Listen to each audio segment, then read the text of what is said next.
Okay, now this is the new motherboard I'm going to put in there. It's the P8P67 Deluxe, top of the line motherboard, Sandy Bridge, and I'm going to put a Core i7 Sandy Bridge processor in there. So I'm going to open this up. If you want, you can check out the unboxing of all the components currently in this machine, any components I'm pulling out of the machine, or any of the components I'm putting in the machine. I have unboxings for all of them. So if you want to check the unboxing out on this, go right ahead, check out my channel. Alright, here is the brand new motherboard. I'm going to pull that out, put that over here, and it kind of goes with the blue theme I have in this, which fits a little bit better than the red one, the red motherboard. I'm going to pop out the old I/O shield back here from that motherboard and put that to the side. And I'm going to put the new I/O shield in. It's going to go in this way. So I'm just going to match everything up and snap it in.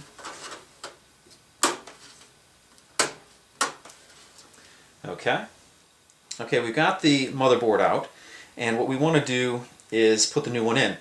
Now, one of you guys commented on the previous video when I was originally building this that you can take the 8-pin and run it back this way behind the motherboard so that it doesn't reach across the motherboard like this.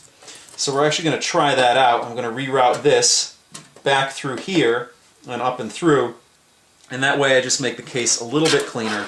Even though the back of this thing on the opposite side here, it's basically a rat's nest back there. Fortunately, you don't see any of that because it's, there's no glass or anything there.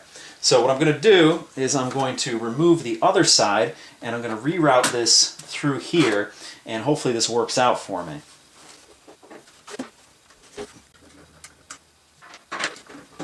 Just pull this side off, and as you can see, got all my cords there. Now this is the 8-pin here for the power supply, and I'm just going to pull it out from here, and I'm going to want to route it up through here. So we're probably going to remove the back again, but for now I'm going to put it back on just to keep these cords under control here.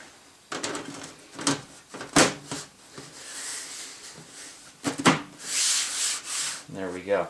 I'm just going to put one of the screws back in, just in case I have to get back here again. Okay, now as you can see, the 8-pin is behind here, and the 24-pin is here. So let's see how that works. I'm going to put this up to the side here, get it out of the way, and we're going to take the motherboard and put it in here. And now let's pull the motherboard out. Now, one thing you need to do before touching any important components, I've already done it, but I'm going to do it again here, is you need to ground yourself. So just touch anything that's metal that's grounded, just so you don't, throw a shock into the circuit board here. I'm going to pull this out here.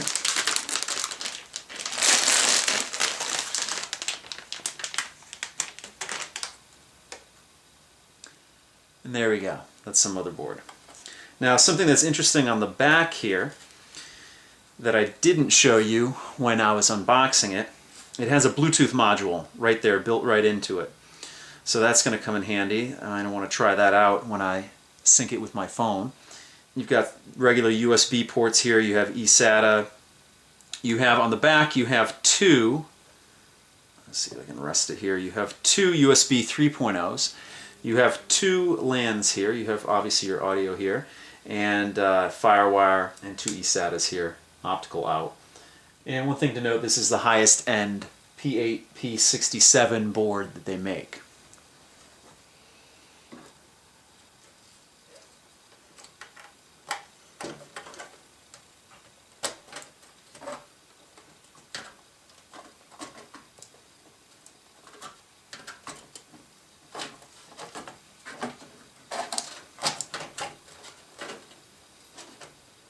Match everything up into the I/O shield here, and match up the screws, the screw holes.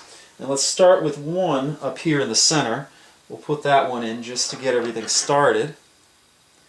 And then we'll plug in this 8-pin over here, power supply, into the motherboard. Now, of course, I've said it before in other videos, and I'll say it again. When you're tightening down components, you want to make sure that it's snug, but not over-tightened, because these are electrical boards, basically, and you don't want to over-tighten them and crack them. So, now that while this is still a little bit flexible here, I'm going to bend this wire up here and just plug this 8-pin from the power supply here. It runs all the way from here behind into the cord management system area behind there, and it runs up through here and hopefully all out of the way. And I'll just plug it in here. If I can maneuver this around here.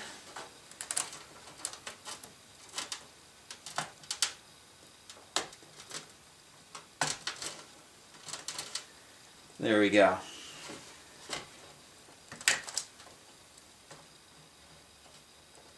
Alright, I don't know if you heard it snap in there, but it snapped in real nice. And of course, it has a tab on there so that it won't come off.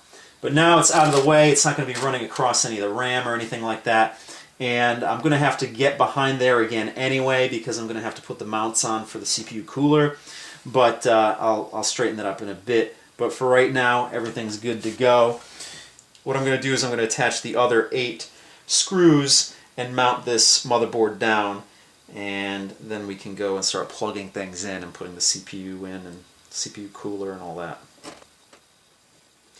Now, if you've done everything correctly, all the screw holes should match up perfectly. 3 down, 4 down, 5 to go.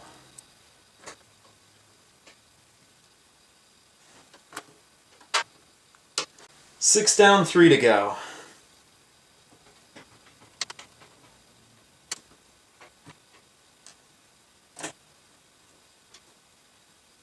Last one.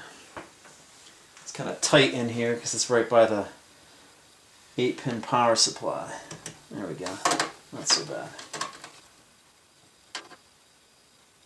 Okay, so we have the motherboard mounted down, and I have the 8-pin from the power supply attached in. Might as well attach the 24-pin over here. And it's just real simple. You just plug it in and make sure it snaps in. There we go. You hear it snap in? It's ready to go. So now the motherboard is attached, and it's attached to the power supply. The next thing we're going to do is real simple. We're going to put in the RAM.